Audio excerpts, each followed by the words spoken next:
Poetry Center, bringing poetry to Patterson since 1980 at Passaic County Community College.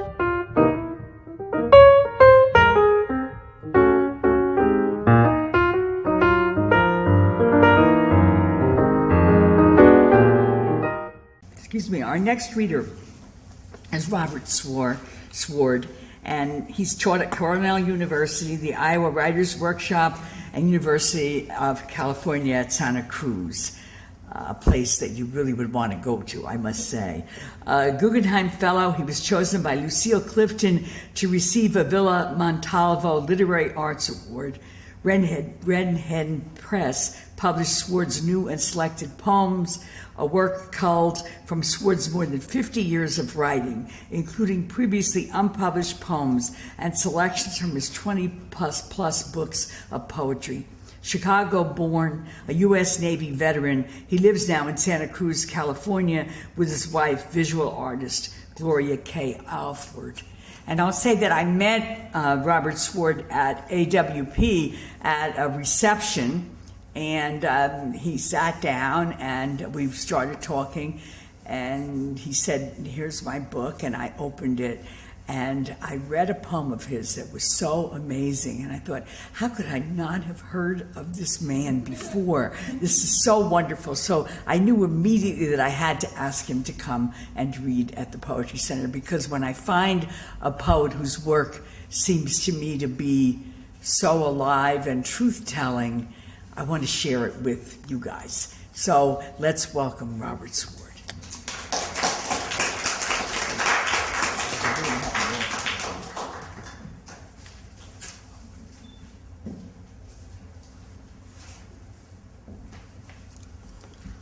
Well, I've been looking forward to this for some months, and really moved by Jan's reading. I mean, it's traditionally they say it's hard act to follow, and it truly is.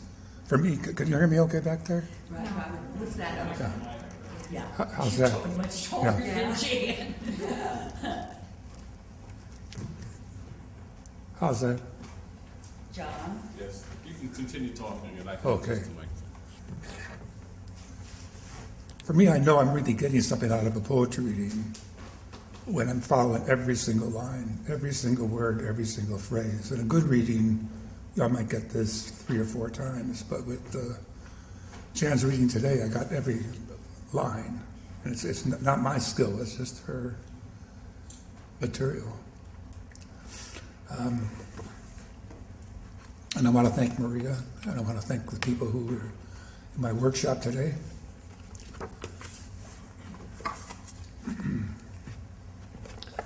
So I'll be reading from 2 works. One will be the new and selected poems, the Redhead Press book, and then a manuscript that I'm just now completing called Unleashed. Can you hear me on the back? Is that, yeah, good.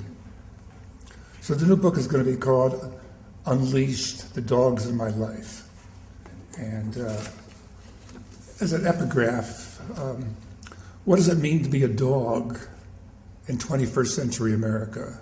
15,000 years after these animals, a subspecies of the gray wolf, first began to be domesticated.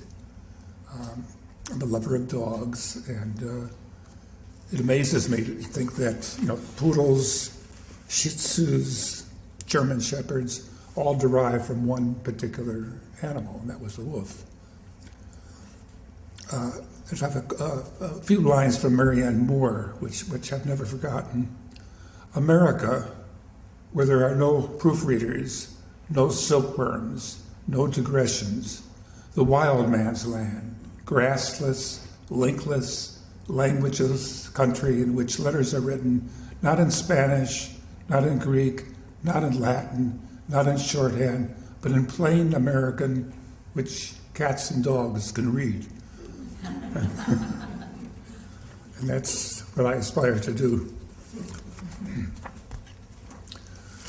So I have a dog narrator, a dog persona, and the dog is called Shelby. It's a real dog. And its poem is called In a World of No. Kafka writes, "All that I cared for was the race of dogs, that and nothing else. To whom but dogs can one appeal in the wide and empty world? And the dog talks. In a world of no, dogs are a yes. 68 million dogs in America, and they understand there's a fundamental human reaction to everything, and it's no. No. Brr. Dogs hate hearing shit like that.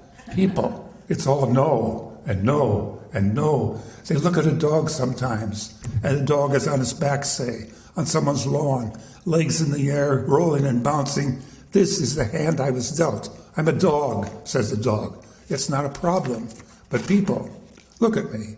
I don't have time for this, you're thinking? Something better is going to come later? No, it won't. Ram Dass says, this is all there is. This is all you get. All knowledge, the totality of all questions and answers is contained in the dog. Do you know who said that? Kafka. That's right, Kafka. Bow wow, bow wow, bow wow, bow wow now.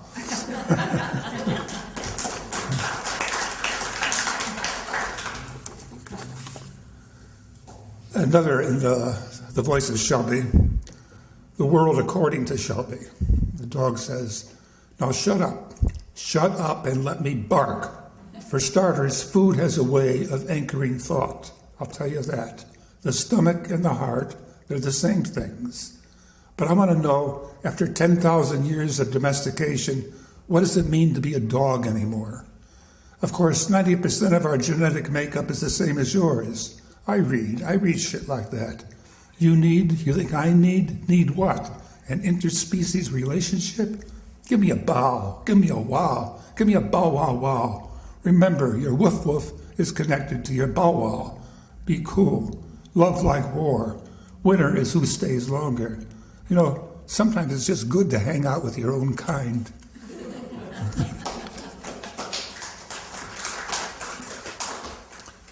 And this is Shelby on the purpose of dogs. It's about 6 or 7 lines. Charles Darwin said, the difference in mind between man and the higher animals, great as it is, certainly is one of degree and not of kind. And I'm thinking, why are we talking about ourselves as higher animals as opposed to, dogs and sheep and camels? So anyway, the dog says, 90% of our genetic makeup is the same as yours. But you, my friend, 22 feet from your mind, I better start that again. 90% of our genetic makeup is the same as yours. But you, my friend, 22 feet from your mouth to your anus. It's all right, kid. Dogs understand. They know what it means to be human. Still, the doctor who said the purpose of dogs is to stimulate the subcortical reward system, that doctor needs a doctor. The purpose of dogs is for you to walk around after us with a little bag.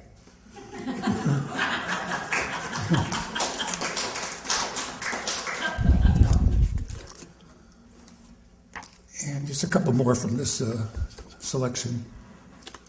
This is called Interspecies Healing, a specialty. And the dog says, so what is consciousness? 75% of the brain consists of water. The surface of the earth, 75% water. And a banana, too, 75% water. You and your melancholia. You know what it is? A brain? A salty tissue and membrane soup. Woof, fucking woof. I'm not the dog I was, and you, well, you're not the dog you were either. But brains you got, 3 pounds, you people. 100 billion neurons. 1.6 pints of blood flow through the brain every minute. Problem with you now is you live in the past. You've got one oscillation for the frequency. We got another. Dogs are never away, are they? But you, tell me, you think God is present in you one way and in me another? Look at me. If you have eyes, you have feelings. And what do they call it? Interspecies healing. You want to get better? You're getting better. It's the idea of dogs as healers. So I'm going to switch to some poems from this volume. And this is a poem that Garrison Keillor read on Writer's Almanac. I've long been a fan of hearing poems read out loud. It's good being there. It's good being in New Jersey. I've been living in Santa Cruz now for more than 25 years. And every now and then I need to get out. Art supports the fitting. My dad was born in Russia more than 100 years ago and moved to the States from Russia, and the name Sward became Sward at Ellis Island, and he was brought up Orthodox Jewish, and later in life, after some mishaps, including my mother's death, he became a Rosicrucian, stayed with that for the rest of his life, which maybe 30 or 40 years of that. And I have a book that's called Rosicrucian in the Basement, where my dad would, in a very conservative neighborhood, he's a podiatrist, he's a foot doctor. In order to practice Rosicrucianism, he would go into the basement and light incense and burn candles and convert lead into gold. And so it was a nice profession. So this is called Art Supports, the fitting. Greets me in the waiting room, father with waxed 5-eyelid shoes. Son too, with spit-shine 5-eyelid shoes. This is how I was brought up. I do it to show respect. Value your feet. Okay, unsock those feet of yours, he says. Let me see the felons. I unlace my floor chimes, moist feet emerging from a cave of leather. Father holds up art supports, curved knife in his hand as he shakes his head and trims just so. Remind me, why do I need these things, I ask? Weak ankles and spine, he says. Poor posture. Your feet are fine. Truth is, you should be more like your feet. Robust feet, healthy feet. Take lessons from your feet, he says. Feet appreciate custom made. No Dr. Schulz for these feet. Slips in the inserts. Art support like a shoe inside a shoe, leather inside leather. Every step I take, you're going to be there, I say. Every step, he says. Every step of the way.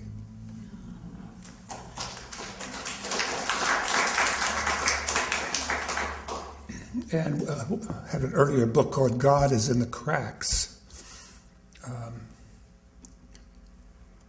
And that's how the light gets in. It's a paraphrase of what Leonard Cohen's song. God is in the cracks. So again, it's the Father speaking. And the Father says, just a tiny crack separates this world from the next. And you step over it every day. God is in the cracks. Foot propped up, nurse hovering, phone ringing. Relax and breathe from your heels. Now that's breathing. So tell me, have you enrolled yet? Enrolled? In the Illinois College of Podiatry. Dad, I have a job, I teach. Well, I'm a man of the lower extremities. Dad, I'm 43. So what, I'm 80. I knew you before you began wearing shoes. Too good for feet, he asked? I, me, mind. That's all I get from your poetry. Your words lack feet. Forget the mind. Mind is all over the place. There's no support. You want me to be proud of you? Be a footman. Here, son, he says, handing me back my shoes. Try walking in these, art supports. Now there's a subject. Someday you'll write about art supports.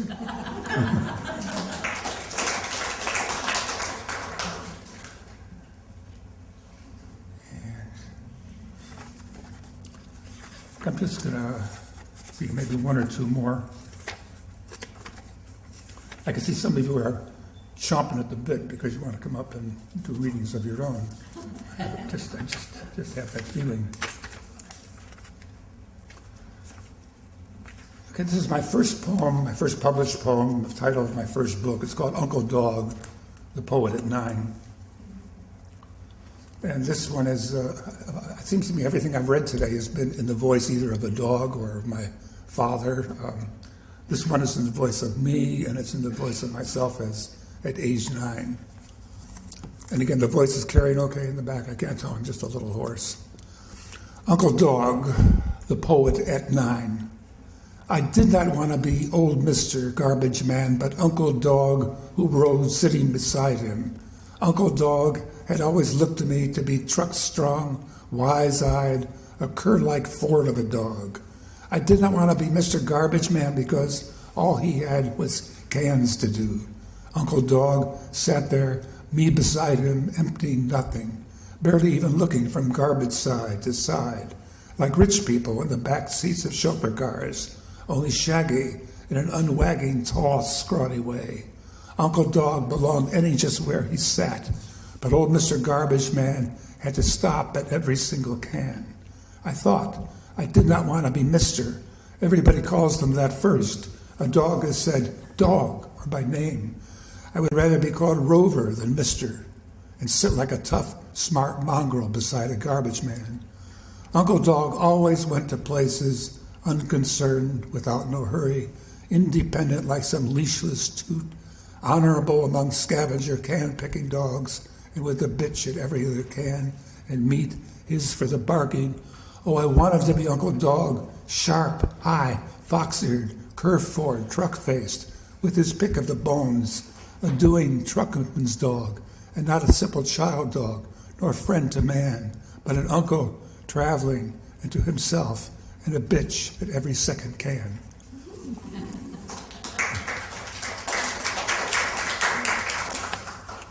And I'm going to finish up with a poem called Turning 60. Truth is, I just recently turned 80. Wow. And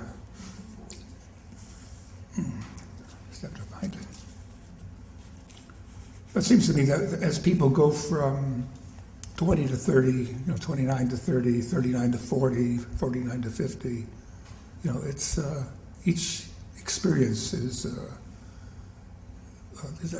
milestones. And I saw my mother-in-law, who's 92, and she was saying that turning 90 was not much of a problem, but turning 91, that was that was really hard.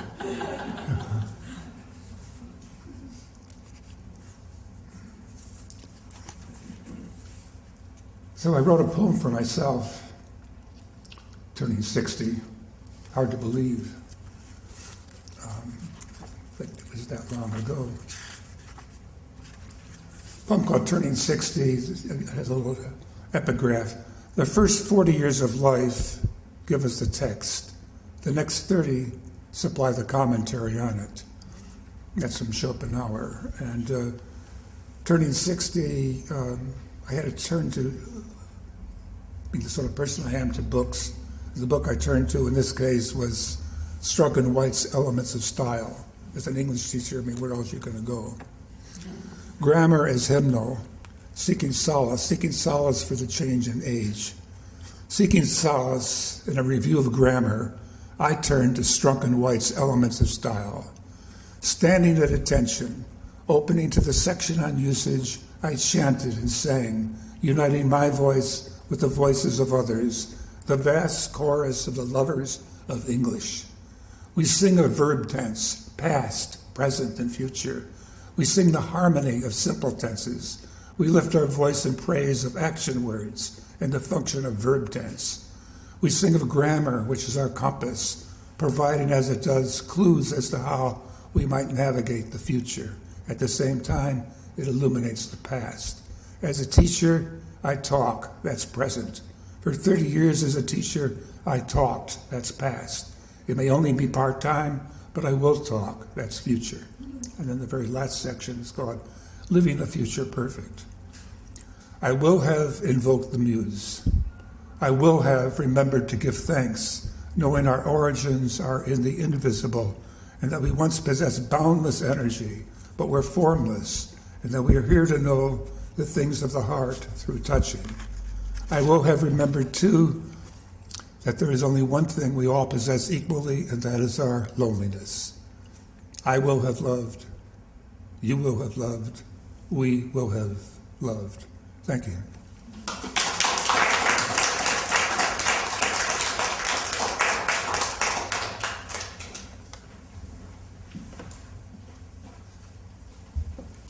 Let's give another round of applause to our poets.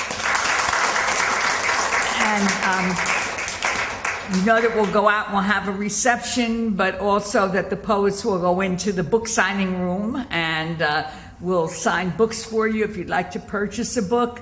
And then we'll come back for the open reading after the reception. So I hope you'll, if you haven't already signed up for the open reading, please do so. And meanwhile, we'll ask our poets to go to the room where we had lunch.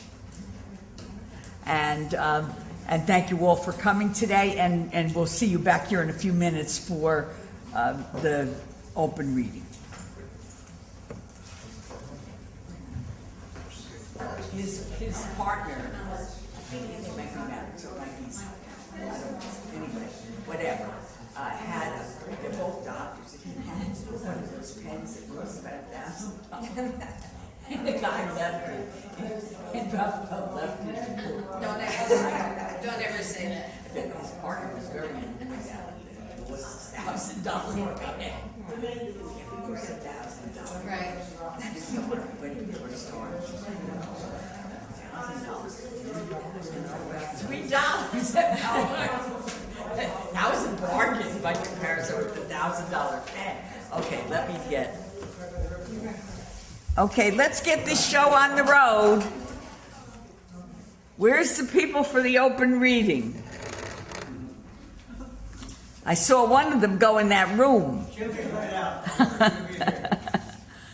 Okay, I'm going to start with Anique Taylor. Anique? Oh, is that you? Okay, darling, I'm sorry. Okay, let's welcome Anique Taylor. Thank you for this beautiful program. In World War II, Jewish children were saved from death by being taken from their parents and hidden in many different places. In Belgium, many were hidden in convents. The convent, Belgium, 1943. A lady knocks on our door, takes my hand. Mother kisses me, strange lips sewn shut like the stitches of her yellow star. On the train, I murmur, Baruch atah Adonai Eloheinu, shh, mignon. If they hear this, they will kill you. No more Sarah. You are Simone now. Teaches me the sign of the cross. She slips a rosary into my hand and leaves me at the door of the women in long black robes. Cold stone corridors, overlapping shadows of lines of beds, girls in haunted rows. Bells begin, 5 a.m. We file out for the odd praying on our knees. At breakfast, I divide my bread into sections to multiply the pieces. Dinner, watery turnip and rutabaga stew. We lower nightgowns over our heads to hide the sin of our bodies. A washcloth underneath once a week to bathe. And I comb my hair over the toilet for lice. Hundreds that topple into the water like sailors jumping ship and wait in order of height for nuns to wash our hair in kerosene. Catechism, we learn how Jesus sacrificed for us. If I stop eating, will mother and father come for me?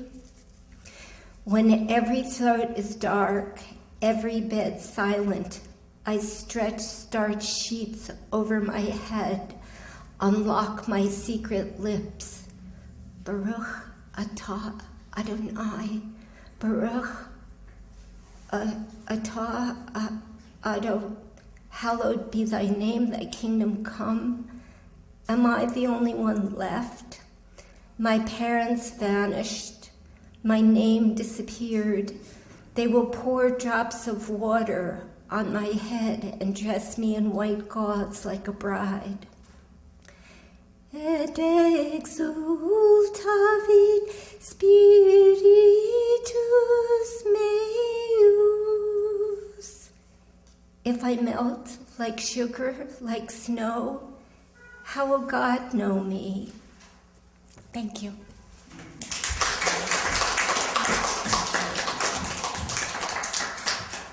Elizabeth Marchetti.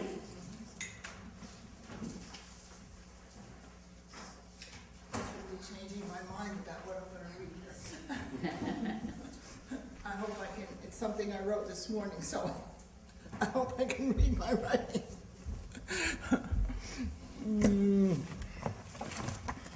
Because We wrote it in Jan's workshop. in Robert's workshop, we really had so much fun. We really did. This was the first I wrote. Oh, sorry, it's taken me so long. And of course, I have to work on it. Writing is a kind of sewing. I don't know if that's the title or not. Each word is a stitch, sometimes neat, sometimes not. On and on they go, observing all the autumn colors, admiring two small poodles being walked by two small girls. I have no idea what that has to do with anything, but there it is. Watching the sky's impossible blue after the morning's rain, watching the layers of cloud, lower layers speeding in the brisk wind. Filmy angel clouds above, moving slowly or not at all. Like the motion of the sewing machine, first slow, then fast. Random designs of nature or art, sewing methodical. Put it here, pin it here, stitch it there, make those invisible stitches in the hem. Make that invisible thought in the poem. The words don't tell all. The emotion comes through. Stitch, stitch, right, right. Don't even stop to think. I remember all the dresses I made my girls and all the Halloween costumes year after year, while the poems lay dormant inside my head and my dreams told me, stitch, stitch, stitch those words. It's time to stop sewing and write. Thank you. And I did.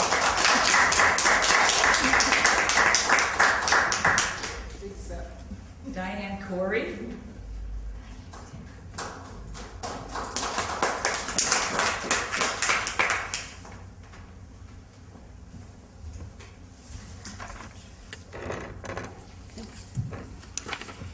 I wrote this poem last month at a workshop with Laura Boss, and it's about a friend I met in 2000 when a group of us came to hear Billy Collins read at the Patterson Museum, and that was a very special day. And It was get them for $800.